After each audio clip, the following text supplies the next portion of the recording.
রং মাখিয়ে নিয়ে আসি, সবার গায়ে রং দিয়ে ভূত করে দিলি। ও পুতেরা, হ্যাপি হোলি।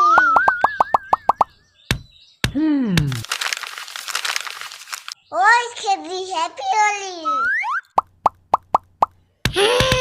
কে রে এই সময় রং দিচ্ছিস? দাঁড়া, তোর হচ্ছে। ইসুদা, হ্যাপি হোলি।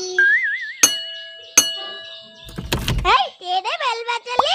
ও মা, ও চিৎকার তুমি, হ্যাপি হোলি। ও পুতেরা, হ্যাপি হোলি। সবে স্নান করে উঠলাম আর তুই আমার গায়ে রং দিয়ে দিলি। দাঁড়া, দেখাচ্ছি মজা। হাই, কেমন আছো? তুমি কি ভালো আছো? হাই, কেমন আছো? তুমি কি ভালো আছো? কোন কোন জায়গায় ব্যথা গো বন্ধু ললিতা? কোন কোন জায়গায় ব্যথা গো বন্ধু ললিতা? তোর আমার গায়ে রং দিয়ে কেন রে? হ্যাপি হোলি।